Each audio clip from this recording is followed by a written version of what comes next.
제가 누가복음 9장이 예수님의 사역을 나누는 매우 중요한 그런 부분이라고 여러 차례 말씀을 드렸습니다. 왜 그러냐 하면은 예수님께서 자신의 순환과 또 죽음에 대해서 처음 말씀하신 부분이기 때문에 그렇습니다. 그리고 예수님만 그 말씀을 하신 것이 아니죠. 모세와 엘리야라는 구약을 대표하는 그런 선지자를 통해서도 말씀하셨습니다. 성경에 보시면은 한 사람의 증언은 인정을 받지를 못해요. 내가 아무리 어떤 사건을 보았지만 한 사람을 가지고는 판단을 내릴 수 없습니다. 신명기 19장 15절에 보시면은 두 증인의 입으로나 아니면 세 증인의 입에서 나온 말로 그 사건을 확정할 수 있다라고 되어 있습니다. 그래서 예수님의 별세에 대해서 모세와 엘리야가 증언을 하였다라는 것은 이것만큼 확실한 증언이 없다라는 것입니다. 자, 그런데 제자들 중에 베드로와 요한과 야고보가 바로 산 위에서 예수님이 변화되신 것, 그리고 모세와 엘리야의 그 증언을 들었습니다. 또 나머지 9명의 제자들도 어땠습니까? 산 아래로 내려오신 예수님을 통해서 귀신 들린 아이를 고치시는 것을 보았습니다. 다시 말해서 예수님의 권능을 본 것이죠. 그리고 나서 그 9명의 밑에 남아있던 제자들도 예수님의 권능을 본 것으로 끝난 것이 아니라 예수님께서 또 뭐라고 말씀하셨습니까? 사람들의 손에 넘겨지리라 말씀을 하셨어요. 다시 말해서 산 위에서 있었던 이 베드로와 요한과 야고보만 예수님의 별세에 대해서 들은 것이 아니라 산 아래에 있었던 나머지 제자들도 예수님께서 이 사람들의 손에 넘겨지겠다, 다시 말해서 순환을 당하겠다라는 그것을 들었다라는 것입니다. 나는 듣지 못했다라고 핑계 댈 수 있는 제자가 하나도 없다라는 것이죠. 그런데 예수님께서는 이렇게 거듭해서 영광 가운데서도 그렇게 말씀하시고 산 아래에 내려오셔도 계속해서 버림받고 순환받고 고난받는 것을 말씀하고 있는데 제자들의 관심은 어디에 있었습니까? 오늘 46절에 보시면은 누가 크냐 하는 것에 제자들의 관심이 있었다는 것을 알 수 있습니다. 지금 계속해서 예수님은 낮아지는 것을 이야기하고 있습니다. 고난을 당하는 것을 말씀하고 있습니다. 십자가를 져야 된다라고 말씀하고 있습니다.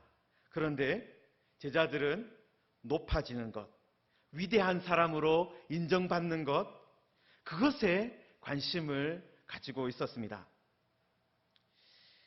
성도 여러분, 이렇게 예수님과 예수님을 따르는 사람 사이에 큰 차이가 있을 수 있다는 것을 우리는 기억해야 합니다. 지금도 마찬가지입니다. 예수님과 예수님을 교회의 머리다라고, 우리의 머리라고 말하는 교회 사이에도 서로 관심의 차이가 있을 수도 있다라는 거예요. 예수님은 계속해서 고난을 말하고 십자가를 말하는데 교회는 영광을 추구할 수도 있다라는 것입니다. 예수님이 가는 방향과 반대로 가는 그런 교회가 있을 수도 있다라는 것입니다. 역사적으로도 그런 일들이 참 많이 있었습니다. 종교개혁이 일어났던 그 중세교회가 바로 그 영광을 추구했던 대표적인 교회라고 할 수 있습니다. 여러분, 예수님을 따라가기 위해서 모든 것을 버렸다. 그리고 말만 그렇게 한 것이 아니라 실제로 버리고 떠났던 제자들조차도 이런 잘못된 길을 갈 수 있다면 지금 우리들도 이런 잘못된 길을 갈 수 있다라는 것입니다. 우리는 괜찮을 것이다. 우리는 그렇게 하지 않는다. 우리는 문제없다라고 생각하는 그 순간 우리는 이미 잘못된 길을 걸어가고 있을 수도 있다라는 것입니다. 우리 교회는 큰 교회도 아니고 또 세상처럼 세습을 한 교회도 아니고 또 이단적인 가르침을 따르지도 않기 때문에 괜찮은 교회다라고 생각하고 또 그렇게 말하는 순간 우리가 잘못된 길로 갈 수도 있다라는 거예요. 그래서 교회는 어떻게 해야 됩니까? 또 성도들도 어떻게 해야 됩니까? 늘 말씀으로 스스로를 돌아보아야 하는 것입니다. 우리가 혹시 이런 잘못된 길로 가지 않고 있는가? 가고 있지는 않는가? 말씀으로 교정해야 되는 것입니다. 성도 여러분, 제자 중에서 누가 크냐 하는 변론이 일어났다라고 했습니다. 여러분, 이 누가 크냐라는 말이 물론 물리적으로 키가 누가 제일 크냐 그것을 말하는 것이 아닙니다. 누가 가장 위대하냐, 누가 가장 예수님과 가까이 있느냐 그것을 말하는 것입니다. 여러분, 제자들이 예수님을 하나님의 대리자라고 생각하고 있습니다. 그리고 예수님을 통해서 하나님의 나라가 임하게 될 것이다. 그렇게 믿고 있었습니다. 예수님을 그리스도라고, 메시아라고, 하나님이 기름을 부어서 세우신 특별한 분이라고 믿고 있었습니다. 자, 그래서 예수님을 통해서 하나님의 나라가 오면은 자신들이 앞으로 어떤 자리를 차지하게 될 것이다. 그것을 기대하고 있었습니다. 그래서 예수님을 통해서 자신들이 얼마나 높은 자리에 올라갈 수 있는가 그것을 계산하고 있었다라는 것입니다. 성도 여러분, 이렇게 예수님을 하나님이 세우신 메시아로 믿고 또 예수님을 통해서 하나님의 나라가 올 것이다라고 믿고 또 하나님의 나라가 이 땅에 세워질 것이다. 그리고 하나님의 통치가 임하게 될 것이다라고 믿었지만, 이렇게 좋은 믿음을 가지고 있었지만 그럼에도 불구하고 예수님과 정반대의 길을 갈 수도 있다라는 것입니다. 믿음이 참 좋은데 결국은 그 믿음의 길을 제대로 걸어가지 않을 수 있다라는 것입니다. 마가복음에 따르면은 누가복음에만 이 말씀이 기록되어 있는 것이 아니라 마가복음에도 이 사건이 기록되어 있는데요. 이 마가복음에 따르면 이 이야기가 언제 있었던 이야기냐 하면은 이제 변화산에서 내려오셔서 가브나움이라는 동네로 가는 중에 있었던 길 가운데에 있었던 이야기입니다. 산 위에서 그리고 산 아래에서 모두 예수님이 어떤 분이신지 또 예수님이 앞으로 어떤 일을 하시려고 하는 건지를 들었습니다. 그렇지만 그들은 길을 가는 중에 예수님에 대해서 이야기하지 않습니다. 예수님이 고난을 받는다고 하시는데 도대체 이것이 어떤 의미가 있는가, 어떤 뜻인가, 왜 예수님이 고난을 받아야 되는가 물어보지 않습니다. 예수님이 도대체 왜 그렇게 하셔야 되는가 그것에 궁금하고 그 질문을 가지고 있었지만 예수님에 대해서 예수님께 물어보지 않습니다. 지난주에 우리가 살펴보았지만 이들은 그 부분에 대해서는 묻기도 두려워했다라고 했습니다. 사실 길 가는 중에 예수님께 이 부분을 물어보았으면 얼마나 좋았겠습니까? 예수님, 왜 하나님의 나라가 임해야 되는데 예수님께 당신이 고난을 받아야 합니까? 왜 죽임을 당해야 합니까? 왜 버림을 당해야 합니까? 그것을 물어보았다면 길 가운데서 이런 엉뚱한 논란을 일으키지 않았을 것입니다. 그런데 제자들은 우리가 지난주에 본 것처럼 예수님께 집중하기보다는, 예수님을 보고 있기보다는 예수님을 통해서 내가 얼마나 높아질 것인가, 거기에 관심이 있었다라는 것입니다. 예수님을 통해서 하나님의 나라가 세워지면 내가 어떤 위치에 올라갈 것인가, 그것에 집중하고 있었다라는 것입니다. 이들은 하나님의 계획보다는 자신의 계획을 앞세우고 있었습니다. 여러분, 변론을 했다는 것은 어떤 의미입니까? 그냥 속으로 야, 그래도 내가 최고지. 야, 다른 사람들 보니까 다 별론인 것 같아. 내가 그래도 예수님한테 제일 가깝지. 그렇게 속으로 생각했다라는 것이 아니잖아요. 어떤 것입니까? 서로 자기의 주장을 내세웠다라는 거예요. 이런저런 이유 때문에 이 12명의 제자들 중에, 12명의 사도로 세움받은 사람들 중에 내가 그래도 가장 예수님의 측근이다. 예수님이 나를 가장 귀하게 생각하고 있다. 그런 주장을 자기 속으로 생각한 것이 아니라 다른 사람들 앞에서 말을 했다는 거예요. 그리고 그 말을 들은 다른 제자들이 거기에 대해서 어떻습니까? 반박을 하고, 아니다. 내가 이런 부분 때문에 더 높다. 내가 더 크다. 이렇게 서로 주장이 오고 갔다라는 것입니다. 이렇게 길에서 시끌벅적한 변론이 있었고, 예수님도 제자들이 그렇게 변론하는 것을, 누가 크냐 서로 변론하는 것을 다 들으셨습니다. 그런데 예수님은 길에서는 거기에 대해서 더 말씀하지 않으시고 도착하셔서, 마가복음에 따르면 가버나움의 어느 집에 도착하셔서 이제 다시 이야기를 합니다. 예수님께서 제자들의 논쟁을, 변론을 한 가지 구체적인 어떤 사례를 통해서 그치게 하셨는데요.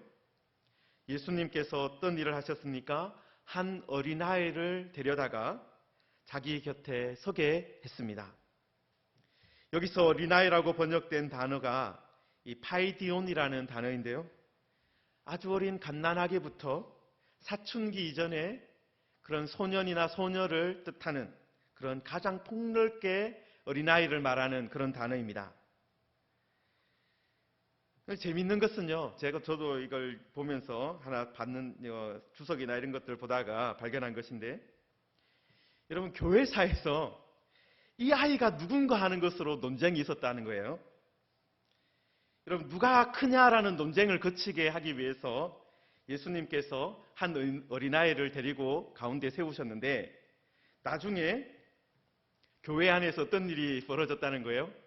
성경에서 야, 이 아이가 누구다 밝히지 않는데 이 아이가 누구인지 알아내기 위해서 서로 논쟁하고 논박하는 일이 교회사에서 있었습니다. 여러분, 이것을 보면은 모든 사람들의 마음에 무엇이 있습니까? 누가 크냐? 그런 생각이 누구에게나 다 있다라는 거예요. 교회사에서 계속해서 야, 이 어린아이가 누구냐?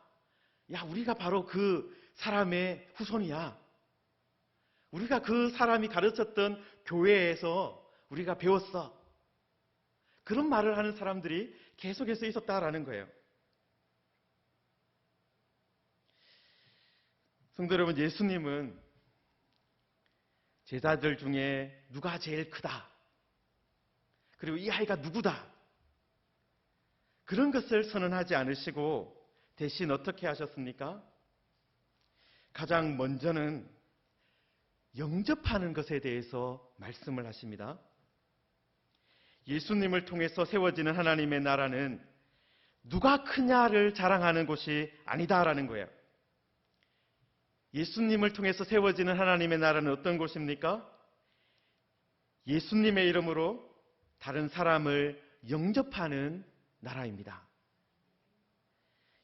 하나님의 나라는 주님의 이름으로 다른 사람을 영접해주는, 받아주는 그런 곳이다라는 사실입니다. 그리고 거기에는 어떤 특별한 자격 조건이 필요하지 않습니다. 중요한 것은 무엇입니까? 다른 사람을 주의 이름으로 받아주는 것입니다. 이런 사람이니까 영접해주고, 저런 조건을 갖추었으니까 주의 이름으로 받아주고 그런 것이 아니다라는 거예요. 단지 주의 이름으로, 다시 말해서 예수님 때문에 그 사람이 어떤 사람이든지 받아주는 것이다. 그것이 바로 하나님의 나라다라는 것입니다. 이 사람이 앞으로 우리에게 잘해줄 것이고 이런 사람이 우리 가운데 있으면 우리가 아주 큰 유익을 얻을 것이다. 이런 속셈을 가지고 사람을 영접하는 곳은 하나님의 나라가 아니다라는 것입니다. 하나님의 나라는 주님의 이름으로 모든 사람을, 심지어는 어린아이까지도 받아주는 그런, 아무런 이익이 없는 그런 아이들 할지라도 받아주는 그런 곳입니다. 높은 사람, 위대한 사람, 힘센 사람을 영접하고 대우하는 곳이 하나님의 나라가 아니라 주의 이름으로 가장 작은 자를 받아주는 곳이 바로 하나님의 나라다라는 것입니다. 그래서 예수님은 어떻게 말씀하십니까? 주님의 이름으로 어떤 사람이든지 영접하면 예수님을 영접한 것이다. 그렇게까지 말씀하고 있습니다. 주님의 이름으로 어떤 사람이든지 받아주면 그것이 바로 나를 영접한 것이다 라는 말씀을 하신 거예요. 그리고 그렇게 예수님을 영접한 사람은 또 어떤 은혜를 입게 됩니까? 예수님을 보내시니 곧 하나님을 영접한 것이다. 다시 말해서 하나님을 받아들였다라는 거예요. 예수님은 누가 크냐 논쟁을 벌이고 있는 제자들에게 하나님의 나라는 먼저 큰 자나 작은 자나 그것을 가리지 않고 예수님의 이름으로 사람들을 영접하는 곳임을 가르치셨습니다. 여러분, 지금도 마찬가지입니다. 우리 교회는 어떤 곳이 되어야 합니까? 우리 무지개 교회는 어떤 곳이 되어야 합니까? 주님의 이름으로 어떤 사람이든지 영접하는 그런 곳이 되어야 합니다. 그렇게 영접할 때, 우리가 주의 이름으로 어떤 사람이든지 영접할 때 그곳에 누가 있습니까? 그곳에 예수님이 계시는 것입니다. 그곳에 하나님이 계시는 것입니다.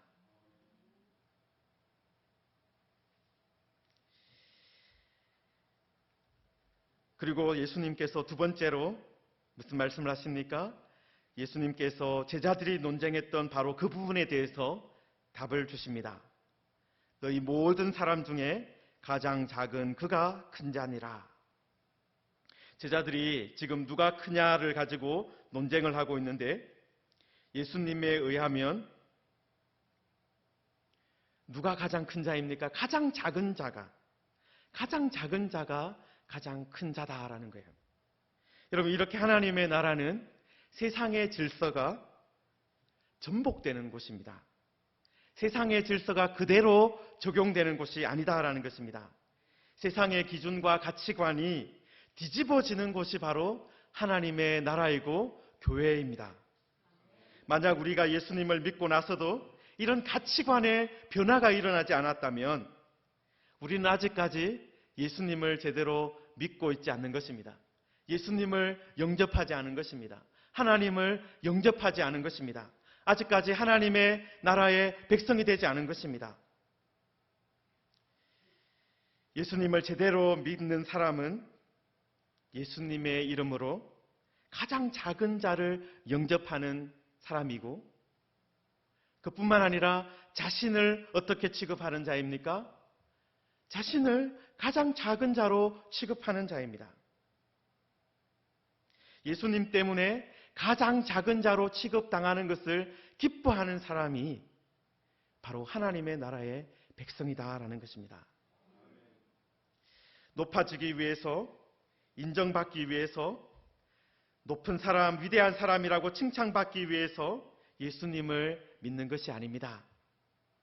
계속해서 낮은 자리로, 섬기는 자리로, 고난의 자리로, 십자가의 자리로 가기 위해서, 그래서 그곳에서 우리 주님을 만나기 위해서 우리는 계속해서 주님을 따라가는 것입니다. 성도 여러분, 이 이야기를 듣고도 예수님의 제자들이 제대로 깨닫지 못했습니다. 그 다음에 바로 있었던 49절을 보시면은요, 예수님께서 누구든지 주님의 이름으로 받아줘야 된다. 가장 작은 자라도 받아줘야 된다라고 말씀을 했는데, 이 이야기를 듣고 요한이 뭐라고 말을 합니까? 주의 어떤 사람이 주의 이름으로 귀신을 내쫓는 것을 보고 우리와 함께 따르지 않으므로 금했습니다. 그렇게 말을 합니다. 방금 전에 예수님께서 무슨 말씀을 하셨습니까? 예수님은 자신의 이름으로 가장 작은 자라도 영접하라고 말씀하셨는데, 요한은 지금 무슨 일을 하고 있습니까? 영접하는 것이 아니라 배제하고 있습니다. 제한하고 있습니다. 사람을 쫓아내고 있습니다. 요한은 자신들이 예수님의 제자로 또 예수님의 이름을 독점하는 사람들이 되어야 된다라고 생각했습니다. 그리고 자신들이 그런 것들을 제한할 수 있는 그런 권위를 가지고 있다라고 생각했습니다. 예수님의 이름을 자신들만 사용할 수 있다라고 생각을 했습니다. 예수님을 계속해서 따라다니는 제자 정도 되어야, 자기들 정도 되어야 예수님의 이름으로 뭘 할 수가 있지, 그렇게 생각했다라는 거예요. 요즘 말로 하면은 이름 있는 신학교를 졸업해야지 하나님의 일을 할 수 있지, 신학교를 나와야지 제대로 또 좋은 교수님 밑에서 배워야지 설교라도 할 수 있지, 이런 식으로 하나님의 일을 하는데 제한을 두었다라는 것입니다. 그런데 예수님은 어떻습니까? 그런 제한을 두는 것을 반대하십니다. 오히려 세상적인 기준으로 보면은 무질서와 무자격을 옹호하시는 것 같습니다. 예수님은 작은 자들, 자격 없는 자들, 제자가 아닌 자들이 주님의 이름으로 영접받고 주님의 이름으로 일하는 그런 세상의 질서가 전복된 그런 하나님의 나라를 말씀하고 있는 것입니다. 성도 여러분, 그렇기 때문에 교회도 이런 유연성을 가질 수 있어야 합니다. 교회가 세상적인 기준이 아니라 예수님께서 가르쳐 주신 기준을 따라 사람을 영접하고 또 사람을 세우고 또 사람을 바라보아야 한다라는 것입니다. 가장 중요한 것은 예수님의 이름으로 하는 것입니다. 여러분, 여기에서도 계속해서 반복되는 것이 있어요. 주의 이름으로, 예수님의 이름으로 하는 것입니다. 이것은 다른 것이 아니라 예수님과의 관계 때문에 라는 말입니다. 예수님 때문에 우리는 세상의 무자격도 받아들일 수 있어야 합니다. 세상적으로 볼 때는 무질서해 보이는 것도 받아들일 수 있어야 합니다. 그 가운데서도 주님의 이름이 있다면 그곳은 새로워질 수 있기 때문에 그렇습니다. 주님의 이름이 있다면 그 가운데서 하나님의 역사가 일어나기 때문에 그렇습니다. 참 안타깝게도 교회가 이런 일을 참 못했습니다. 장로교인들은 침례교인들을 배척하고, 감리교인들은 성결교인들과 장로교인들을 배척하고, 또 큰 교회는 작은 교회를, 기성교회는 개척교회를 무시하고 배척하는 그런 일들이 있었습니다. 이런 일들이 예수님 때만 있었던 것이 아니라 지금도 계속되고 있다라는 것입니다. 주님의 이름으로 다른 사람을 배제하고 다른 교회를 무시하고 제한하고 우리가 가장 높다, 우리가 가장 위대하다, 그렇게 주장하는 사람들과 교회들이 계속해서 있어 왔습니다. 50년 전만 해도 미국에서 어떻습니까? 백인 그리스도인들은 흑인 그리스도인들을 무시했습니다. 그런 일뿐만 아니라 그런 인종적인 어떤 것으로 인해서 국적을 따라서 무시하는 그런 일들이 교회 역사 안에서 참 많이 있었습니다. 성도 여러분, 그런데 예수님의 제자처럼 누가 크냐? 거기에 집착하는 사람들은 나중에 예수님으로부터 큰 책망을 받게 될 것입니다. 예수님께서 우리에게 분명하게 말씀하고 있습니다. 내가 거듭해서 말하지 않았느냐? 내가 내 이름으로 작은 자를 영접하라고 말하지 않았느냐?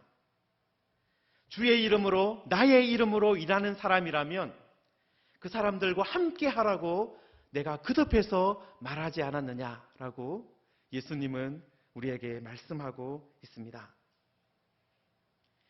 성도 여러분, 하늘에서 우리가 9장 앞부분에서 너희는 그의 말을 들어라 라는 음성이 있었다고 우리가 살펴보았습니다. 예수님을 믿는다고 또 예수님을 따른다고 우리들이 말은 하지만 실제로는 그의 말을 듣지 않을 때가 참 많이 있다라는 것입니다. 여러분, 그때 제자들도 그의 말을 들으라라는 하늘의 음성을 들었지만 예수님의 말씀을 제대로 듣지 못했습니다. 우리들도 그렇지 않습니까? 그의 말을 들으라라는 하나님의 말씀이 있지만 우리들의 가치관을 따라서 우리의 생각을 따라서 하나님의 말씀을 바꾸어 갈 때가 참 많이 있습니다. 그래도 누가 크냐? 그 이야기를 계속할 때가 많다라는 것입니다. 그래서 우리들은 다시 한 번 더 이 말씀을 들어야 합니다. 우리는 계속해서 주님의 말씀을 들으며 또 고치고 배워야 합니다. 주님의 말씀을 계속 들으면서 고치고 배우는 사람이 진정한 제자입니다. 말씀을 계속 들으면서 예수님께서 주의 이름으로 오는 사람이라면 어떤 사람도 영접하라고 하셨구나. 하나님의 나라는 바로 그런 나라이구나. 예수님의 이름으로 어떤 자격을 제한하는 것이 아니구나. 주님의 이름으로 작은 자를 세워주는 곳이구나. 우리가 이런 믿음을 회복할 때 우리들은 주님의 고난과 십자가를 온전히 이해하게 될 것입니다. 이곳에 있는 우리 모두가 예수님의 참된 제자가 되기를 원합니다. 논쟁하고 누가 크냐로 논쟁하는 제자들이 아니라 예수님의 십자가를 이해하고 예수님을 따라서 가장 낮은 자리까지 내려갈 수 있는, 가장 작은 자의 자리까지 내려갈 수 있는 그런 믿음의 사람들이 되시기를 주님의 이름으로 축원합니다.